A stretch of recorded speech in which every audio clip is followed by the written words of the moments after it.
Hello everyone, welcome back to the channel, your number one source for income-oriented investing. I got two special guests today from Global X Canada. So I have Chris McKinney and Vernon Roberts. So Vernon Roberts, he is a portfolio manager and options strategist. So, the guy who actually works on and manages the covered call ETF. And Chris, you are head of investment management and strategy.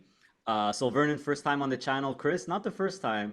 So some of my audience members might recognize you. So maybe Chris, you could start with you. Give me a little bit of your background. We know that obviously you used to work for BMO, and then we'll go with you, Vern. So, Chris, Okay. share a little bit of your background if you don't mind, please. Yeah, sounds good, Adriano. And as you mentioned, a lot of experience in the ETF industry, 15 years at BMO ETFs with a focus on their covered call and option overlay ETFs. Recently joined Global X as the head of investment management and strategy, and a long history with Global X as well in the covered call space. And so, very excited to be part of this team and looking at the future growth going forward. Awesome, thank you, Vernon. My friend, go ahead. All right. Uh, I started my career as an equity and options trader and recently joined Global X in 2022 to help manage the covered call funds. Awesome. All right. So lots of experience. You guys are obviously, not new to the game, to the options game, et cetera, et cetera. Today, I really want to focus on Global X Canada, I should say. Huge lineup of covered call ETFs. We're gonna do a deep dive into the strategy, the options. I'm really looking forward to this because you guys have been on a complete tear, launching new funds, updating your strategy, et cetera, et cetera. So let's just start with July of 2022 because that seems like a really important transition period for your covered call ETF lineup. Looks like they were refreshed, some names were changed. I believe also the covered call policy was changed. So can you explain this transformation and what happened during that time? That's right. Yeah, and very perceptive to be able to pick that out back in July 2022. There were changes made, as you referred to, both the underlying portfolio construction of some of these covered call ETFs as well as the covered call policy itself. So, prior to that time, some of the portfolios were made up of essentially just the large cap securities of each market, kind of equally weighted across the portfolios. And so it wasn't necessarily intuitive to all investors from the outside looking in, what exactly was in those portfolios and what equities made up that basket. So, going forward from that time, we made it much more clear and transparent as to how those portfolios are built. For our index covered calls, we are now tracking well-known indices such as S&P 500, Yeah. TSX 60, for example. And so there's a lot more clarity and transparency around the portfolios themselves. And of course, now a lot more liquidity and understanding about the options market that surrounds each of those indices also. And then lastly, also, as you mentioned, the covered call policy itself was changed and I guess really just made more transparent as well, that we can write options on up to 50% of the portfolio in these cases. I think it was a little vaguer in the past in terms of how much of these portfolios were covered. And so bringing about a lot more transparency to the portfolios for investors to look at going forward. Okay, awesome. That's a very important point. You hit that very important information. We'll dig deep a little bit more into the cover call strategy later, but you mentioned up to 50%. So I believe that's every single one of the cover call ETFs except for the gold yield one, right? That's up to That's right. 33, I Yeah. believe. Okay, thank you for that. So another thing I noticed, well, pretty much everyone noticed, December 2022 approximately, that's when the monthly distribution started getting very consistent and many of them have remained that distribution rate or very similar. I think this is something that generally income investors like, especially if you're living off of it. You know what you're gonna get. So why did you guys decide to make that switch? Can you explain a little bit, the distribution policy switch? Can we expect the same thing going forward? Yeah, that's right. And it's you really did allude to it. And as an income investor, you understand that income investors do want that sort of predictability of income going forward. In the past, essentially, the funds paid out what they earned in that month, and that led to some choppy months up and down in terms of the consistency of that distribution. And so, at that time, we did make the change to have a more predictable income stream for investors. We wanted to set it at a sustainable level. Okay. And so some months you may over earn, some months we may under earn, but in the long run, we're kind of at a sustainable level in terms of those distributions, but also they're just a bit more consistent for investors. We do review them on a regular basis, of course, to ensure they are still achievable in terms of that yield, but we want that predictability going forward for investors. Vern, I don't know if you had anything to add there. Yeah, I'll add part of the process we use now is we evaluated what would happen if we ran these strategies every year for the last 10 years. And in evaluating it, we could see a range of what was possible and what was sort of best case scenario, worst case scenario. And based on that analysis, we've set our distribution policies. So you'll notice since December, the distributions haven't changed because it's been based on these long sort of 5 to 10 year tests that we've done. And to Chris's point, every quarter we do this analysis over again to ensure that we're within the bounds to make sure that we're paying distributions that are reasonable given history and given current market conditions. Okay, so you guys did the back test.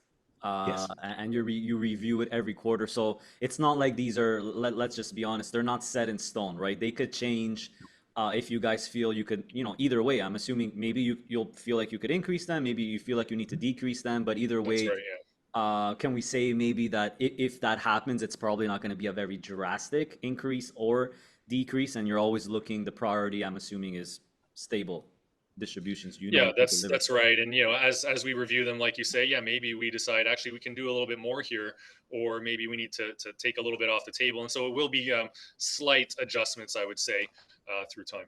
Okay. So you guys have launched a lot of leverage, modestly leveraged 25% leverage funds. Almost every covered call ETF has a leverage version. You'll see the word enhanced in, that's the dead giveaway. Why did you guys decide to do that? This is, I'm very excited to discuss this because it's some of my personal favorite type of product. Yeah, I think, in the past when covered call ETFs were first gaining popularity, it was about the income generation, but there was also a focus on the risk mitigation or risk reduction that covered calls provide. And so that was, especially for a conservative investor, that was very, one of the strong objectives there. But what we found in recent years is that, a lot of younger investors want that income as well, but they don't want to give up on the growth potential, right? There's obviously a trade-off with covered calls, income versus growth. And so we find a lot of investors these days actually want both of those things. And so by leveraging up these covered call strategies, you can still maintain that income, but also dial up that growth potential as well. Of course, there is added risk to that. But again, a lot of investors are willing to take on that risk in order to get that growth potential and still get that current income that the covered calls provide. Yeah, I definitely fall in that bucket. I mean, I'm investing in them for income, not necessarily risk mitigation, even though that's like a side effect, like you mentioned, of covered call. ETF. I think that's smart, a good way of doing it, adding a little bit of leverage. And it's not a lot; it's 25%, right? It's not like it's a lot of leverage. Plus, interest rates are going down. That obviously helps. So, what kind of leverage is this? This is I would consider this classic leverage, right? You're borrowing money, and if interest rates go down, that helps the costs, right? That's correct. Yep, that's exactly it. So as we're in this now rate declining environment, that's only going to benefit. Okay, so management fees. Now let's talk about some management fees. Everyone's always very, it's very important for a lot of people, obviously. And I'm excluding MERs in this question, in this particular question, because the leverage ones will have higher MERs because they include leverage costs. So I'm just curious, on the leverage versions, I've noticed that a few of them have higher management fees than the non-leveraged one. So I was just wondering why is that? Because other popular ETF providers in Canada, they've elected not to charge, for example, a higher management fee on a leverage product, if there's both a leverage and a non-leveraged version. Yeah, generally we'll take that approach for leveraged solutions. And, it really just comes down to operationally, there's a lot more going on in those strategies. Of course, that covered call element is consistent, but as you mentioned, the borrowing, the prime broker relationships that need to be set up for that to take place, and all the other operational elements that go into that sort of borrow and reinvest for that leverage. So that's just the approach that we took. We want to have all those fees kind of upfront and for investors to be able to pick and choose from. Okay, and can you just confirm you're not paying double management fee for any ETF that holds another ETF? For example, the leverage ones, right? Most of them, let's just take USCL, the S&P 500 one, USCL holds it actually holds USCC 125% weighting. But USCL is 65 basis points management fee, and I believe USCC is 39, 0.39 basis points. So if you own USCL, you're not paying 0.65 plus 0.39, are you? That's correct. You're not paying the double fee on that. You're only paying really what we'll call the headline fee on that top fund. If Okay, you're buying USCL and it says 65, that's all that you pay.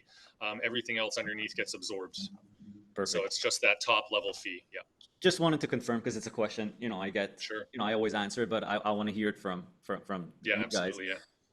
All right, now let's do a little deep dive in the options, the moneyness, the coverage. We already talked about the coverage. It's up to 50%, but can you just give me an overview of Global X Canada's cover call strategy in general? So when you say, let's start with portfolio coverage. When you say up to 50%, what exactly does that mean? You can't pass 50, but go ahead. So I would say absolutely we don't go over 50 during the bulk of the period.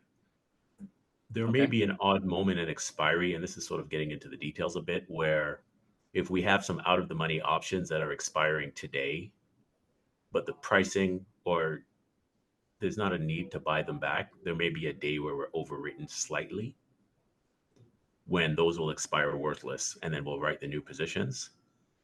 But you can depend that that 50% is the maximum generally for our funds. And like you mentioned, it's a third or 33% for HGY or gold fund. Okay. Okay. So that's portfolio coverage. What about the option moneyness? Do you guys have a particular standard? Is it always out of the money? Are you able to do at the money? Do you have a rinse and repeat type strategy, or it's really actively managed and every month or whenever those calls have to get renewed, you're making an active decision? Talk to me a little bit about the moneyness of the options. So the money is in addition to that 50% limit, all of our funds are actively managed. So it's not that every expiry we're selling 50% at the money Okay. and using a passive approach. We do not do that. If you look at, an approach will be different between, say, our sector funds or index funds or our fixed income funds. So I can walk you through the first example, which let's say is our index. Yeah.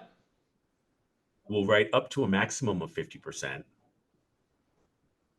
but the decision on how much to write and at what level to write and even what day to write is all a function of the active management.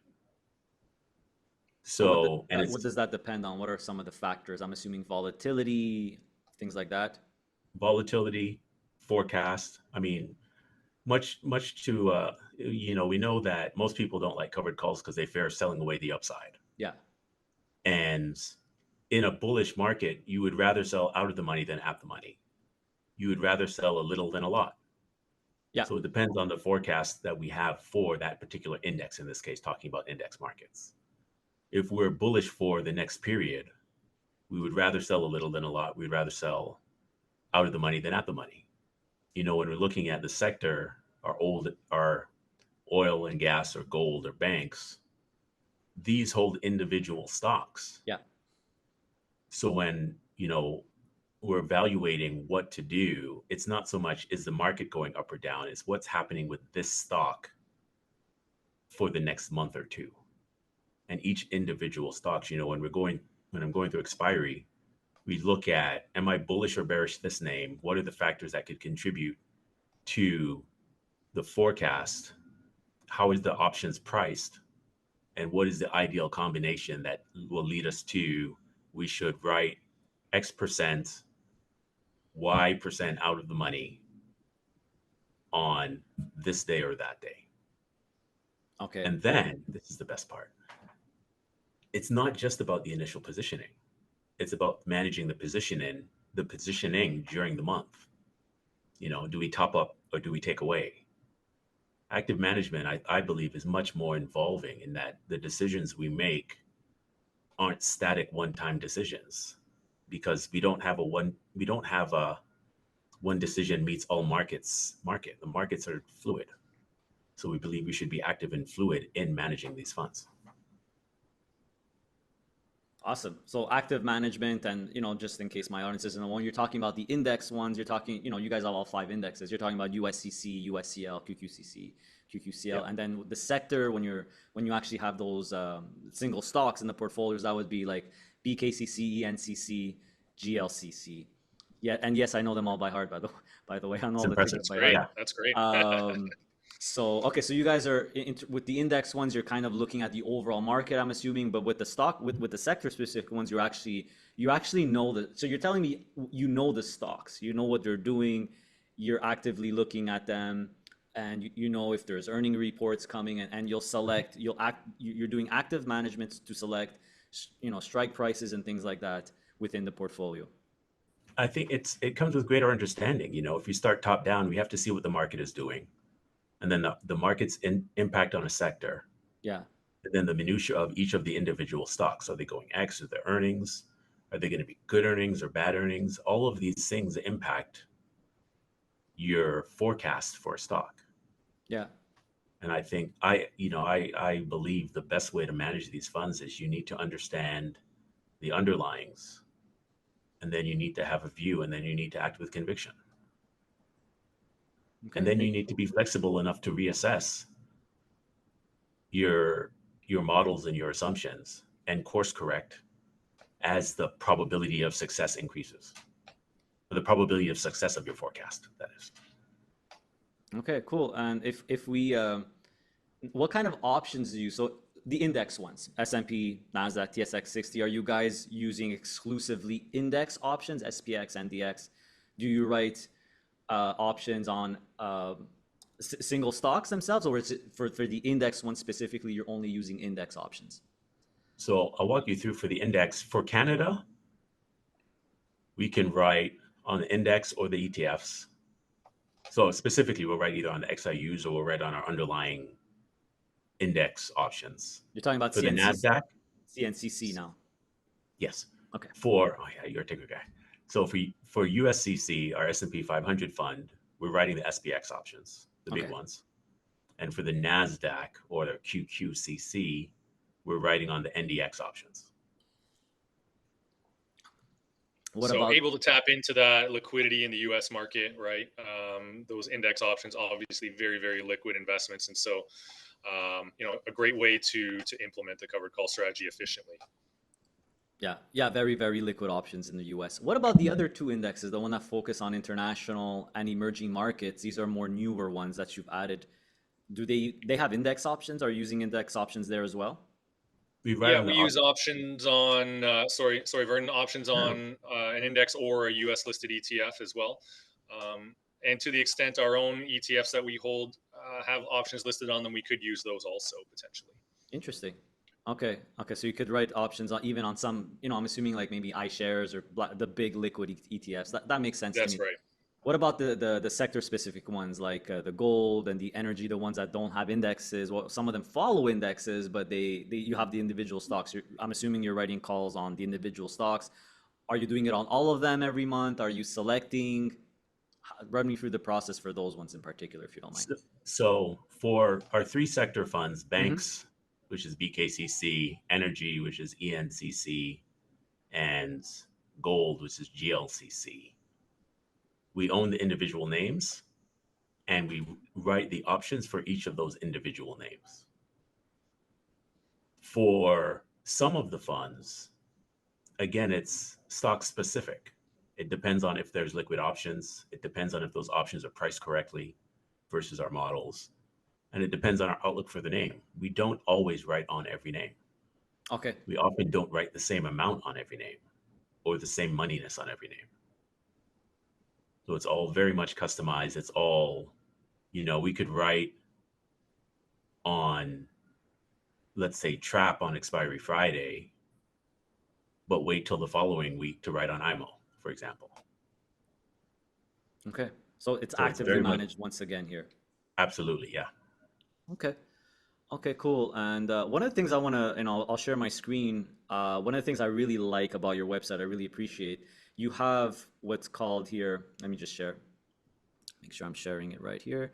So I'm just opening USCL as an example, but pretty much all of them have the portfolio investment metrics section, which I absolutely love. Not all fund managers do this.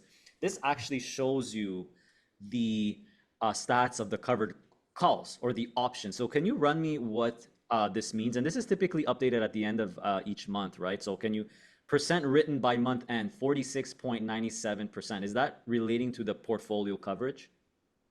That's right. Yeah, and thanks for calling that out too. We do think it's important to have these stats right on a website or somewhere for investors to see and be able to make that decision. What is the trade-off I'm making between growth and income with this portfolio? So Right.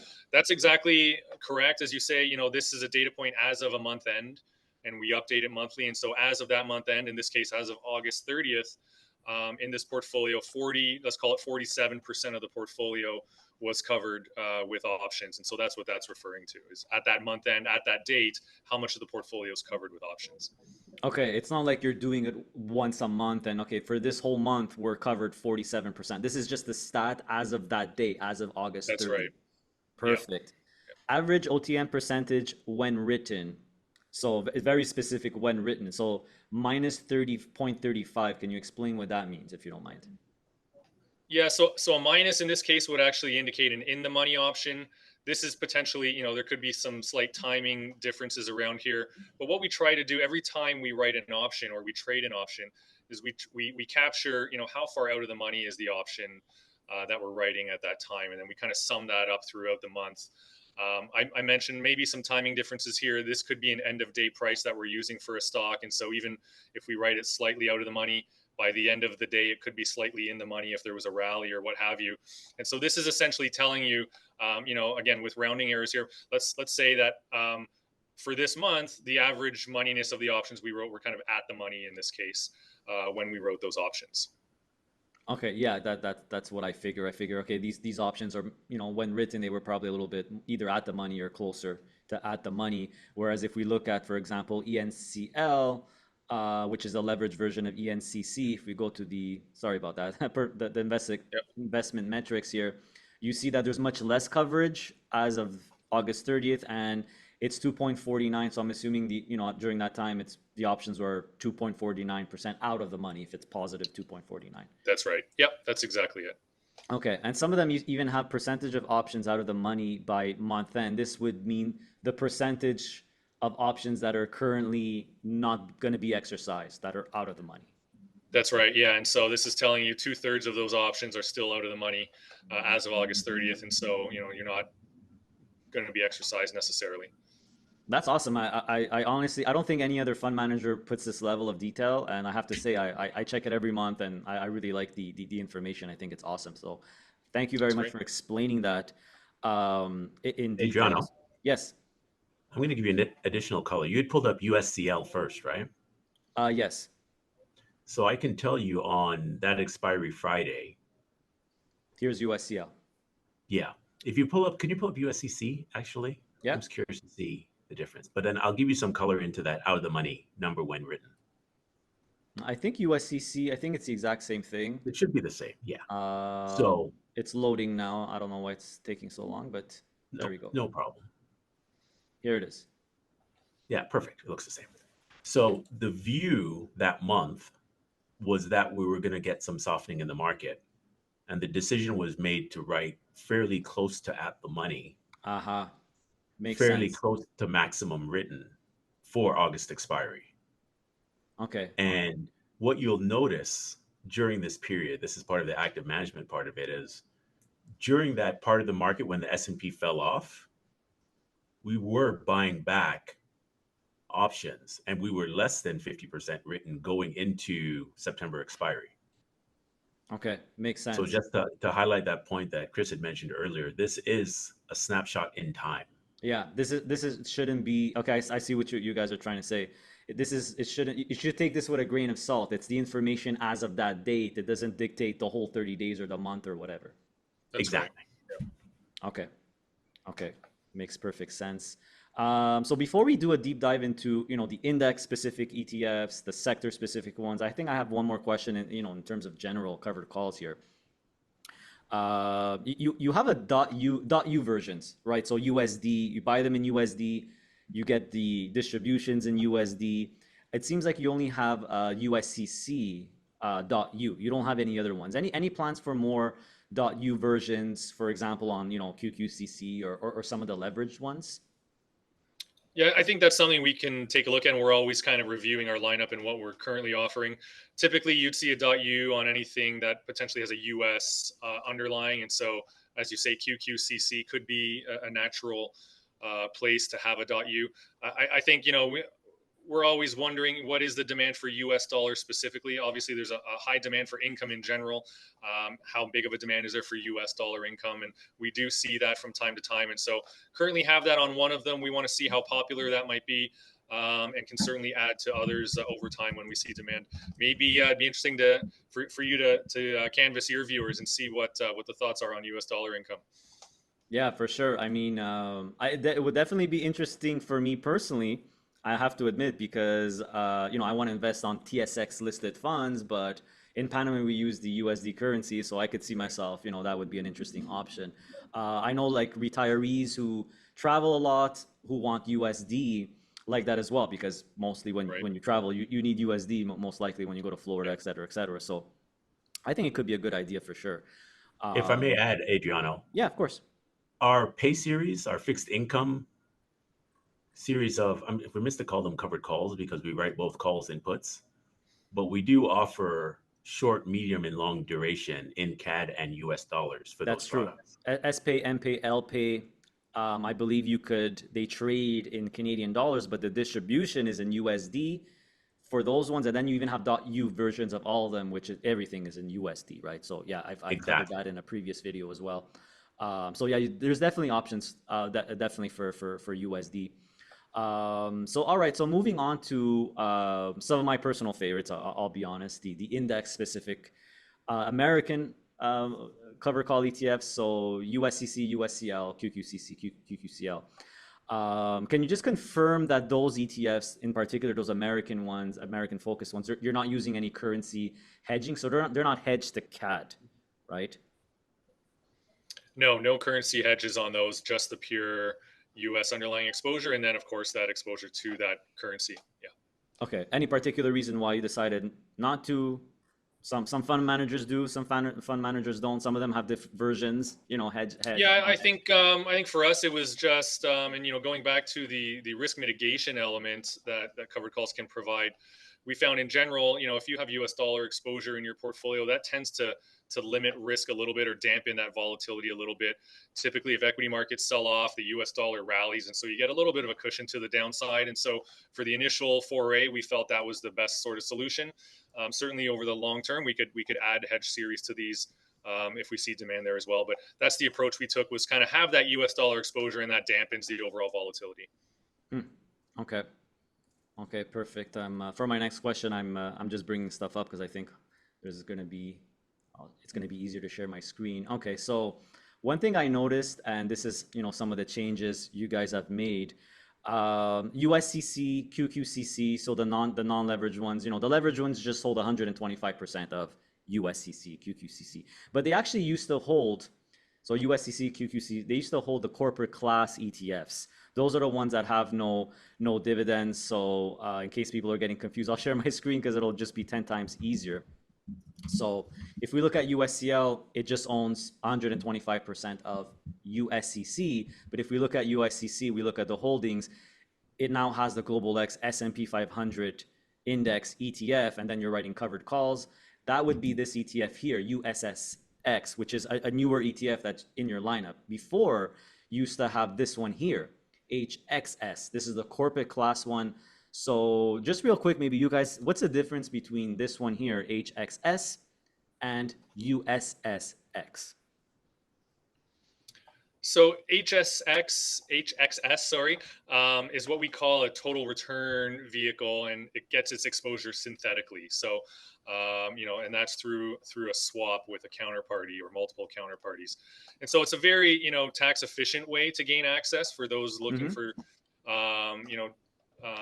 tax efficiency. It's a very tax efficient way to gain access to the underlying equity markets. And it doesn't generally, because of that structure, it doesn't distribute any income. There's no income that comes out of it. There's The no dividend US, that's right. on That's these right. It's ones. just a Okay. total return. It includes that dividend reinvestment, Right. but it just is all in the price of the fund itself. The USSX, which you mentioned is a newer investment, that's a more traditional way, if you will, to gain exposure to the S&P 500. We're just out there buying those stocks directly that make up that index. And so we're replicating that physically is how we would call that. And as you see there, because we are owning those stocks, we are collecting the dividends from the underlying and we're paying that out through distributions, as you can see there. So, Yeah. it actually makes more sense within an income generating vehicle where investors want income to have that sort of traditional replication of just buying that underlying equity, gaining all those dividends and paying those out along with the option premiums. That's exactly what my question was around that. Why did you guys decide to do it? Is there an advantage? So basically now is what impact will that have on the taxes or the tax breakdown of a USCC or USCL, do you think?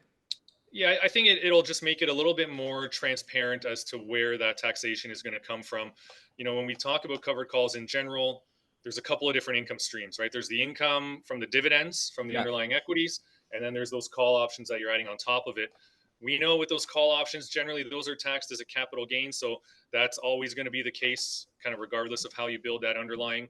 And then the underlying portfolio is collecting dividends. And so investors can understand, well, these are actually US dividends, so that'll be taxed as foreign income. Or in the case of CNCC, if we're collecting Canadian dividends, and there's a taxable benefit there for Canadian investors. And so I think it's just a bit more straightforward in terms of explaining the taxation of these strategies and their distributions. A portion comes from the underlying, it's taxed, however that's taxed, and then a portion comes from the call options themselves. Right. Right. Okay. So it's fair to say something like a USCC, USCL, there should be a tiny bit of maybe foreign income because now that there's actually those S&P 500 dividends, which is, 1.3% yield or something. On the Nasdaq, even less. I don't even think it has 0.5% yields. Okay. Yeah. So those dividends, as you say, yeah, they're relatively small in the US specifically.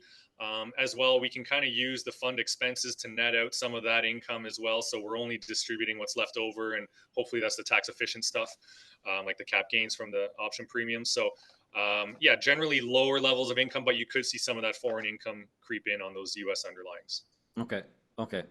Fair enough. So now let's get into some more funner stuff, the sector specific stuff. So first, let's start with the gold and gold producers, gold yield. So GLCC, HGY. Pretty much my only question for these is they seem to be the only sector specific ones that don't have enhanced or leveraged versions. Why is that? And I know you can't talk about future launches, but I'll let you comment on that. Yeah, I think for these ones, it's really, when we did look to add leverage, it was, you want to look at the volatility of those underlying investments.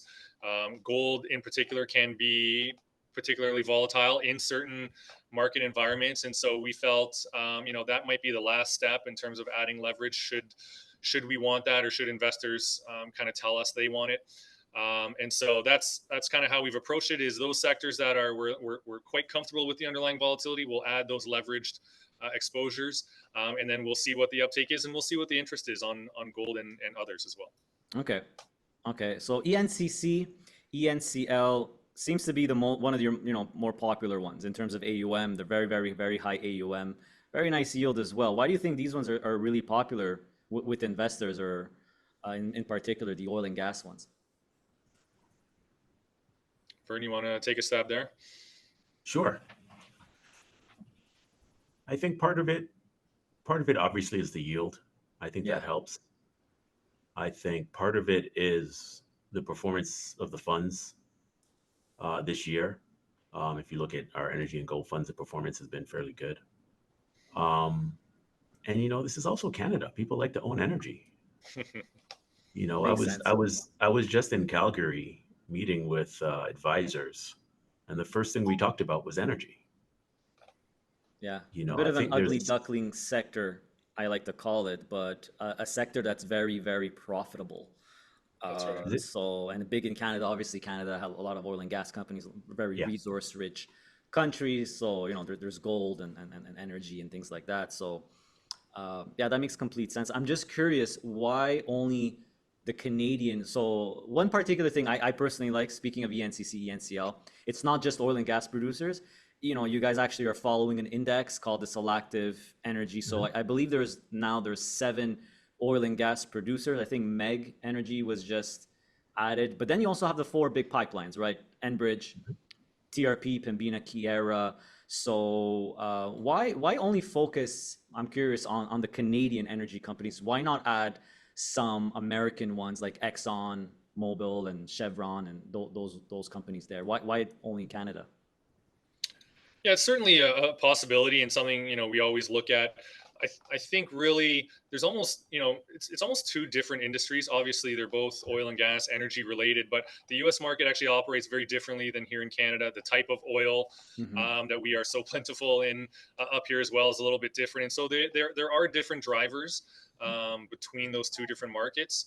And a big part of it is going back to the income, right? Those pipelines that you mentioned pay very good dividends, and dividends on Canadian companies are more tax efficient than those U.S. companies, True. and so again, just a couple different drivers, and so we felt a pure play, and at least in this case, was sort of the best approach. Within Canada, there's enough names that you can make up a nice diversified sector there. It's probably one of the few sectors in Canada you can do that.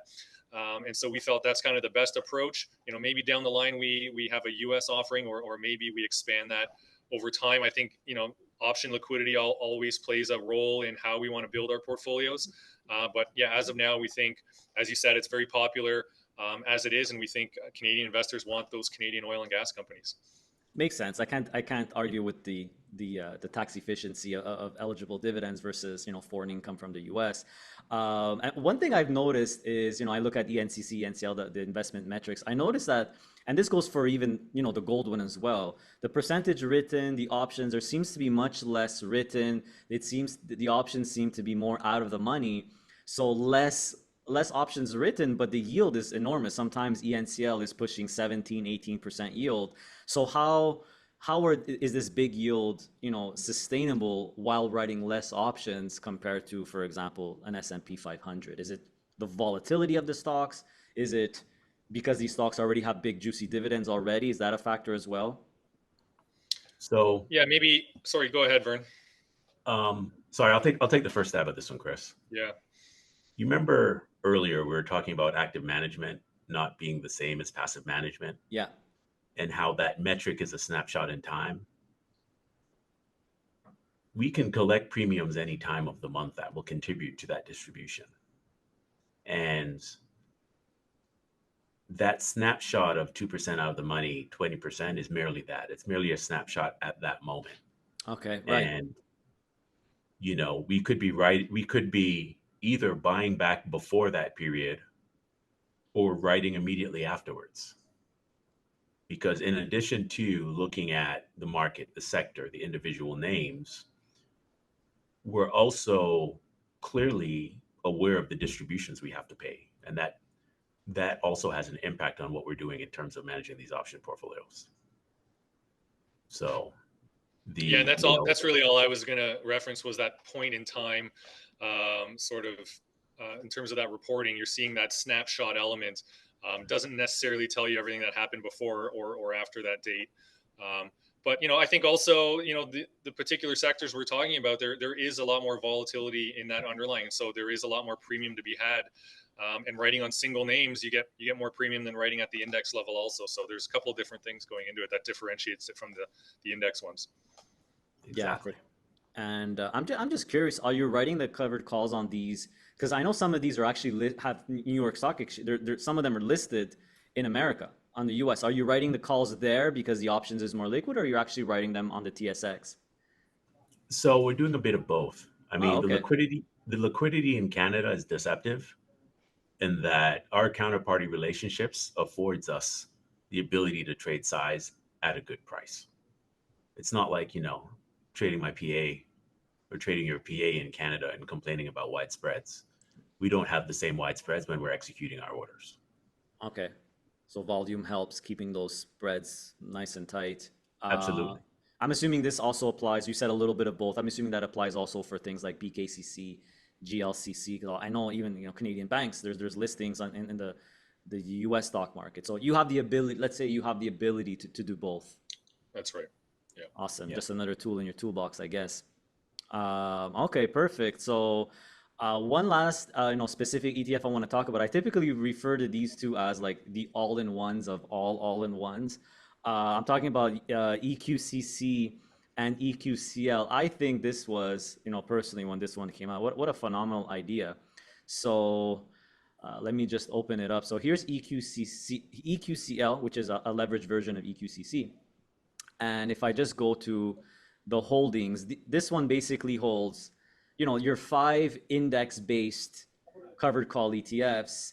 So you have the S&P, the NASDAQ, the TSX 60, some emerging markets, and then you have Europe, Asia, Far East.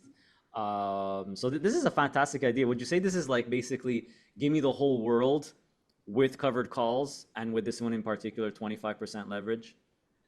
That's right. That's it. That's exactly it. And so you're getting a globally diversified portfolio. These strategies in general, we've seen they're very popular with retail investors buying that sort of all-in-one, either all equity or close to all equity portfolio.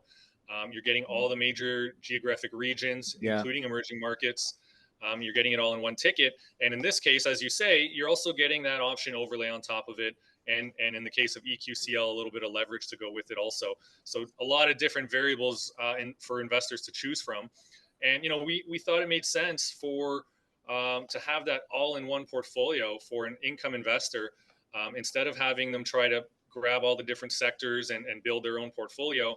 It makes sense if you're buying an all-equity portfolio for growth, that you have that same underlying if you want income, right? You don't have to change the underlying characteristics of your portfolio, and you could still generate the income that you need. So that was the approach we took with those.